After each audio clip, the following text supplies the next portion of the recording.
Mrs. Hale, according to the documents we received, you sold the property 3 weeks ago.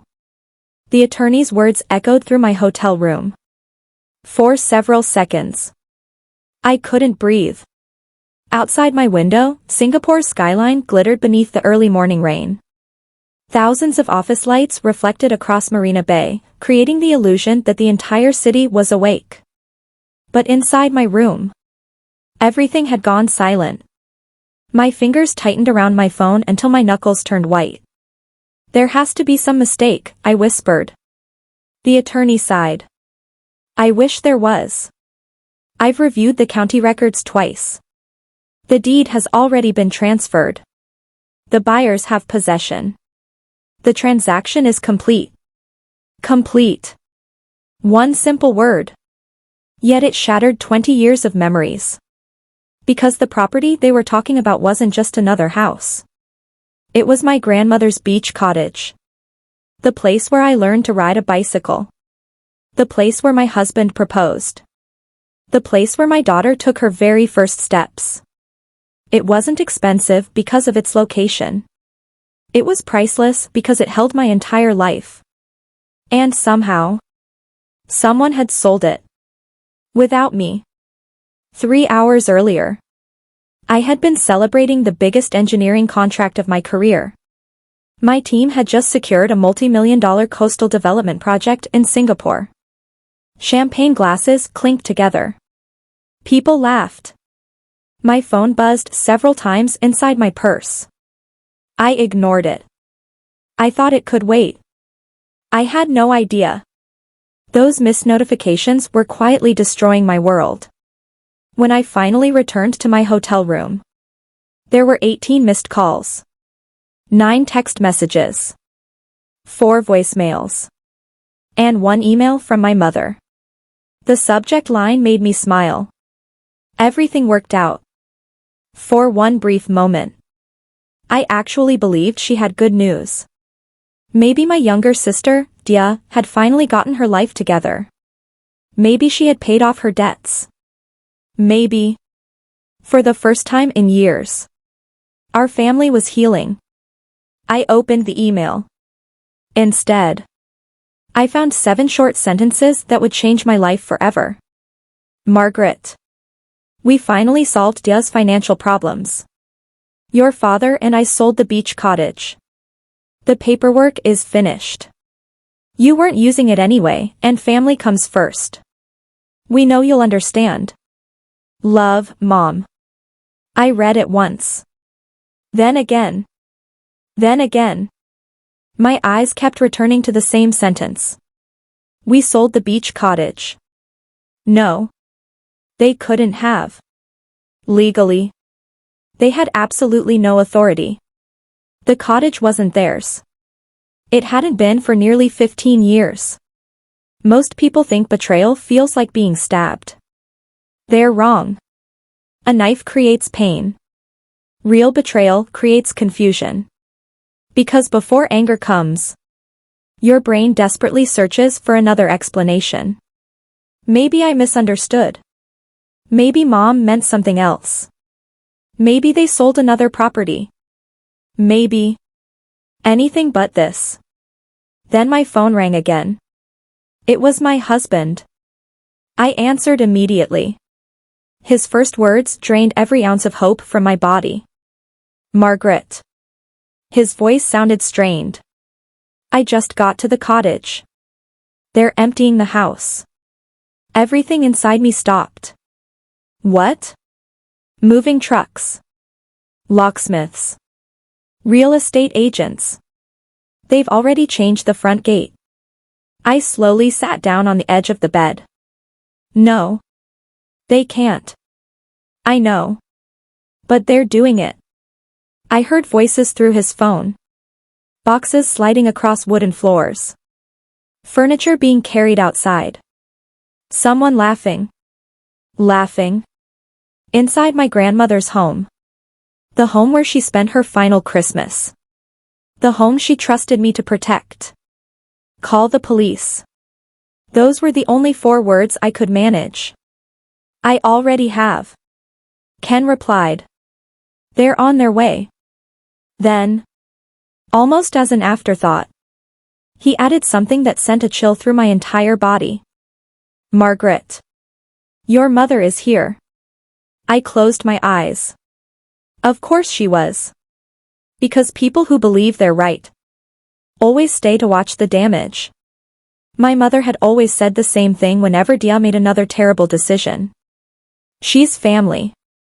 When Dia totaled her third car, I helped pay for another one. Because she was family. When she borrowed money and never returned it, I stayed quiet. Because she was family.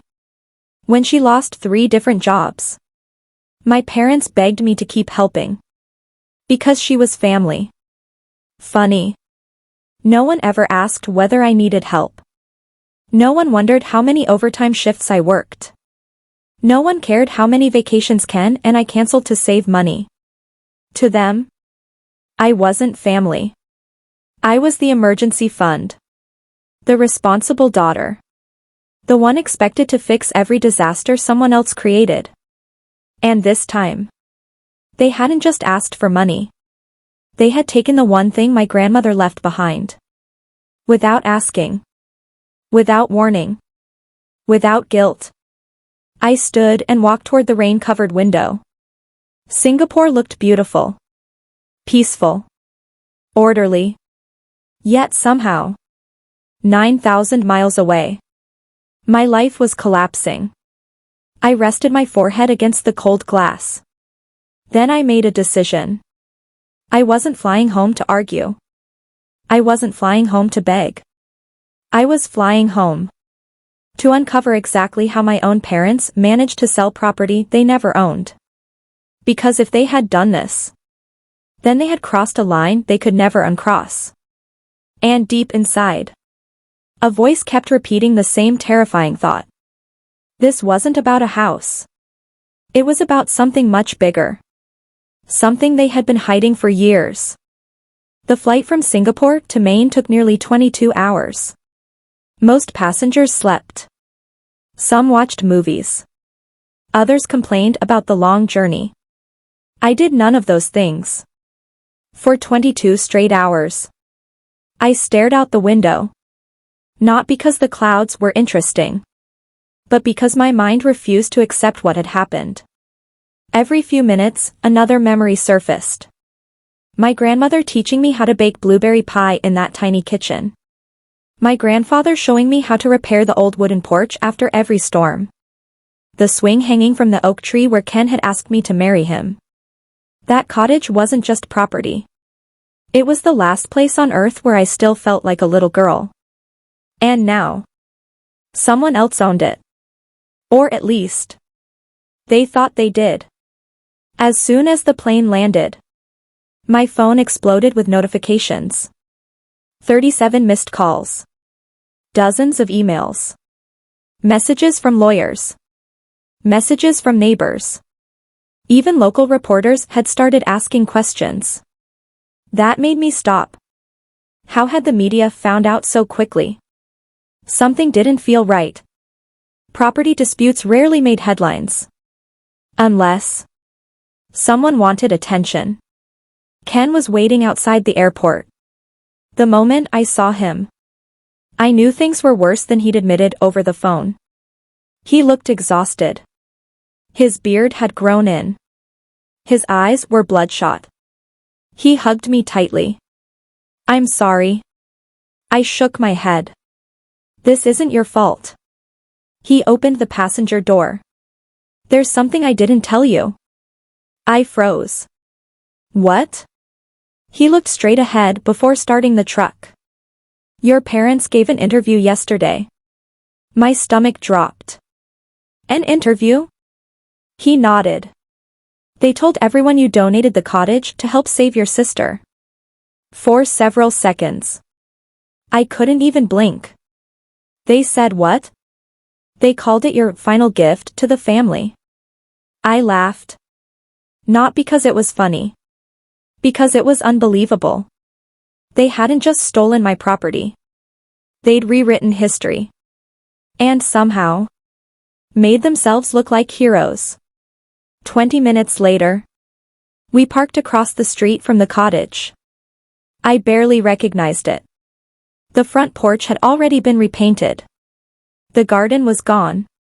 The blue shutters my grandmother loved had been replaced with black ones. It looked beautiful. It just didn't look like home anymore. A moving company employee spotted us. "You folks lost?" Ken answered calmly. "My wife owns this property." The young man looked confused. "I thought the family sold it." "They did." He smiled politely. "I helped load everything." His smile slowly disappeared after seeing my expression. "I am sorry. What happened to all the furniture?" He hesitated. "The sellers told us to clear everything. Even the personal items." "What personal items?" He swallowed hard. "Photo albums. Letters. Old journals. Children's artwork." I felt my knees weaken. Those weren't valuables. Those were memories. Things no insurance company could ever replace. Detective Alvarez arrived moments later. He carried another evidence box. "We've confirmed the buyers acted in good faith." "I know. They're victims too." He nodded. "Exactly." Then he opened the box. Inside was a stack of copied documents. Power of attorney. Transfer authorization. Closing disclosures. Everything appeared authentic. Until he placed another paper beside it. My real signature. And suddenly, the differences became obvious. Tiny details. The angle of the letters. Pressure marks. Spacing. Someone had spent weeks practicing my handwriting. Not minutes. Weeks. "Whoever did this," the detective said quietly, "planned it carefully." He handed me another file. "We also found this." It was a security camera image from a nearby gas station. The timestamp was 3 weeks earlier. Standing beside my father's truck was Dia, holding a large envelope. Walking toward a shipping store. "What's in the envelope?" I asked. "We don't know. Yet." That evening, we visited my parents. Not to argue. To observe. Dad answered the door. For one brief second. He actually smiled. As if nothing had happened. "Margaret. You're home." Home. The word almost made me sick. He stepped aside. "Come inside." The smell of fresh coffee filled the living room. Mom was setting plates on the table. Dia sat comfortably on the couch, scrolling through her phone. Nobody looked guilty. Nobody looked nervous. If anything, they looked relieved. As though they believed the hardest part was over. Mom smiled warmly. "We saved you some dinner." I stared at her. "You sold my grandmother's house." She sighed dramatically. "There you go again. It wasn't just your house. It belonged to the family." "No." I answered calmly. "It belonged to me." Dia rolled her eyes. "Oh my God. Are we really doing this?" I slowly turned toward her. "You gambled away your own money. So you stole mine." Her smile disappeared. "I didn't ask for that. But you accepted it." Silence. Dad stood. "This isn't helping anyone." "No." I agreed. "So let's talk about something that will." I reached into my bag. Placed the forged power of attorney on the coffee table. Then placed the original beside it. Nobody touched either document. Nobody said a word. Finally, Mom's face lost its color. She recognized the signatures immediately.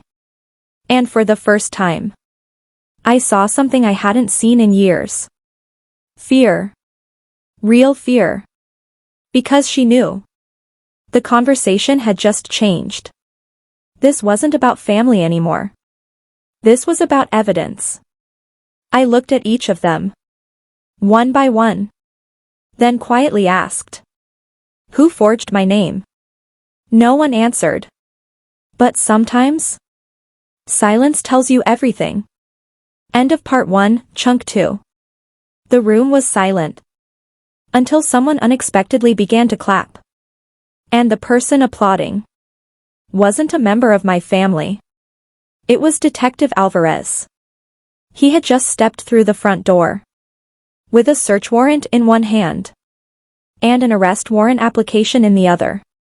No one moved. No one even blinked. The only sound inside the living room was the slow ticking of the antique grandfather clock. Tick. Tick. Tick. Detective Alvarez stepped through the front door without raising his voice. He wasn't interested in family arguments. He was interested in facts. My name is Detective Daniel Alvarez. I'm here because this property dispute has officially become a criminal investigation. Those words changed the atmosphere instantly. My father's confidence vanished. Dia slowly lowered her phone. Even my mother, who always had an answer for everything, couldn't find a single word. Dad forced an awkward smile. Detective. I'm sure this is all just a misunderstanding. Alvarez looked directly at him. I've spent 26 years investigating misunderstandings. They usually don't involve forged legal documents. The room fell silent again. He placed a thick evidence folder on the coffee table. Inside were photographs. Bank records. Property filings. Email records. Phone logs. Every page made the room feel smaller. We've confirmed that the signature on the power of attorney was copied from an unrelated legal document signed 7 years ago. My father immediately interrupted. You can't prove who copied it. No. The detective replied calmly. But digital forensics can. He opened another file. The document wasn't drafted by an attorney. It was created on a home computer. Dia shifted nervously. My eyes caught the movement. So did the detective's. Interesting. He looked toward her. Would you mind telling us why your laptop was used to prepare the document? The color drained from Dia's face. I don't know what you're talking about. Alvarez slid another photograph across the table. It showed metadata recovered from the forged file. Computer ID. Creation date. Editing history. Every revision. Everything pointed back to one device. Dia's laptop. My mother suddenly stood. Enough. She's under a lot of stress. The detective looked at her. So were the victims of identity theft. Nobody spoke. Then he revealed something none of us expected. 3 weeks before the property sale. Someone searched the following phrases more than 40 times. He read directly from the report. How to transfer inherited property. Can power of attorney sell real estate? Forgery penalties in Maine. How long before fake signatures are discovered? Each sentence landed like another hammer blow. The searches had all come from the same internet connection. My parents' home. Dad's hands started shaking. This proves nothing. No? The detective nodded. You're right. By themselves. They don't. He reached into the folder one last time. But this does. He placed a USB drive on the table. What is that? Dad asked. Security footage. Everyone stared at the tiny flash drive. It came from the shipping center. The same day the forged paperwork was mailed. My heartbeat accelerated. The detective continued. The manager didn't realize their security cameras also recorded audio. Nobody breathed. He connected the drive to his tablet. A grainy video appeared. The date matched perfectly. There stood my father, holding a large envelope. Dia stood beside him. Then, my mother's voice became audible. Crystal clear. Just make sure Margaret never finds out until after closing. Silence. Absolute silence. I slowly looked at my parents. Neither of them looked back. Then another sentence played. One I knew I'd never forget. Once the money reaches the casino account, it'll be impossible to recover. I felt every emotion disappear. Not anger. Not sadness. Just nothing. Because in that single sentence, every lie finally collapsed. This had never been about helping Dia. This had never been about family. It had always been about hiding another gambling loss. Dia suddenly jumped to her feet. I didn't know they'd actually use it. Dad turned toward her. What are you doing? She ignored him. I thought we'd pay everything back. Mom grabbed her arm. Stop talking. But it was too late. The detective had heard enough. So had I. Alvarez quietly closed the tablet. Then looked at each of them. I strongly suggest that no one says another word. You now have the right to remain silent. My father froze. Mom began crying. Dia collapsed back onto the sofa. Everything they had spent weeks trying to protect had fallen apart in less than 5 minutes. Then came the biggest shock of the night. A young forensic accountant rushed into the house carrying another file. Detective. You need to see this. He opened the report. The casino transfers weren't the only transactions. What do you mean? He turned another page. Over the last 4 years, there have been 16 withdrawals. Every withdrawal came from accounts connected to family assets. Insurance policies. Savings bonds. Investment funds. Trust accounts. One after another. Small enough not to attract attention. Large enough to destroy an inheritance. I stared at the numbers.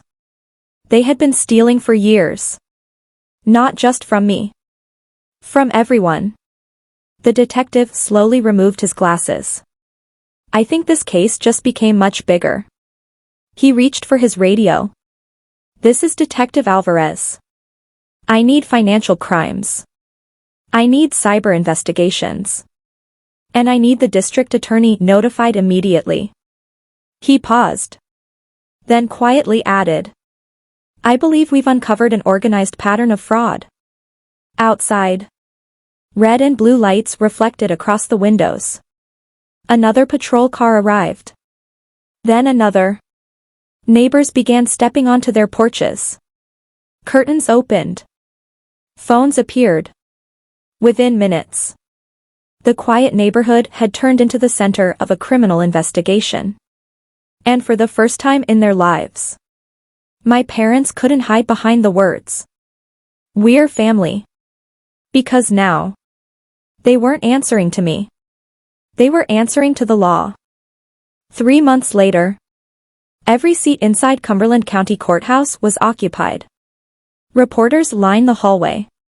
News vans crowded the parking lot. What had started as a simple property dispute had become one of the biggest fraud cases the town had ever seen. People weren't just waiting for a verdict. They were waiting to see whether a daughter would finally receive justice against her own family. I sat quietly beside Ken. Across the courtroom, my parents looked completely different. The confidence they once carried had disappeared. My father's expensive suits had been replaced by a plain gray jacket. My mother's hands trembled as she clutched a tissue. Dia couldn't even look in my direction. For the first time in years, no one expected me to save them. The prosecutor stood. Ladies and gentlemen, this case isn't about inheritance. It isn't about family disagreements. It's about trust. When trust is destroyed through deception, the law must answer. One by one. Every piece of evidence appeared on the courtroom screen. The forged power of attorney. Bank transfers. Property records. Security footage. Voice recordings. Phone messages. There was nowhere left to hide. Then, the prosecutor played the recording everyone had been talking about. My mother's voice echoed through the silent courtroom. Margaret never needs to know. Seconds later, my father's voice followed. Once the money clears, it'll all be over. No explanation. No context. Just the truth. The courtroom remained completely silent. Then the judge looked toward my parents. Do you wish to contest the evidence? My father slowly stood. His voice cracked. No, Your Honor. We don't. For a moment, he looked toward me. Not with anger. Not with pride. Only regret. I spent years convincing myself I was protecting my family. But I destroyed it instead. My mother couldn't stop crying. I kept telling myself we'd fix everything. I thought Margaret would forgive us. I never imagined she would become the victim of our own decisions. Even the reporters stopped writing. The room felt heavier than ever. Finally, Dia stood. She looked nothing like the arrogant woman I remembered. She looked exhausted. Broken. Ashamed. I blamed everyone except myself. My parents protected me from every consequence. And because they did, I never learned how to take responsibility. She slowly turned toward me. I'm sorry. I don't expect forgiveness. I just wanted you to hear the truth. The judge adjusted his glasses before delivering the decision. Fraud against strangers is serious. But fraud against one's own family is among the deepest betrayals this court encounters. He paused. Then continued. The court finds the defendants guilty. The courtroom erupted. Some gasped. Others cried. Reporters rushed toward the exits to file breaking news. But I stayed exactly where I was. Because something inside me had finally become quiet. Outside the courthouse, hundreds of cameras surrounded me. One reporter shouted, Margaret, after everything your family did, do you hate them? I thought for a moment. Then answered honestly. No. Hate keeps you connected to the people who hurt you. I've already let go. Another reporter asked. What does justice mean to you? I smiled. Justice isn't watching someone lose. It's proving they were never capable of deciding your future. 6 months later, the beach cottage looked alive again. The porch had been rebuilt. The gardens were blooming. Children laughed near the shoreline. I had restored every room exactly as my grandmother remembered it. Except for one small change. Above the fireplace hung a new wooden plaque. It read, A home isn't protected by walls. It's protected by integrity. That afternoon, Ken handed me an old photo album. Some pages had survived. Others hadn't. But one picture remained untouched. It showed my grandmother standing on the porch, smiling, almost as if she already knew. One day, I'd come home. People often ask whether I regret taking legal action against my own family. My answer is always the same. No. Because forgiveness doesn't erase accountability. And love should never require you to sacrifice your dignity. Sometimes, the bravest thing you can do is walk away from the people who refuse to respect you. And sometimes, the life you build after betrayal becomes greater than the one you lost. As the sun disappeared beyond the ocean, I stood on the same porch where my grandmother once told me People can take your possessions, but they can never take your character. Back then, I was too young to understand. Now, those words meant everything. Because they took my house. They tried to erase my name. They even stole my memories. But they never stole my strength, my courage, or my future. And in the end, that made all the difference.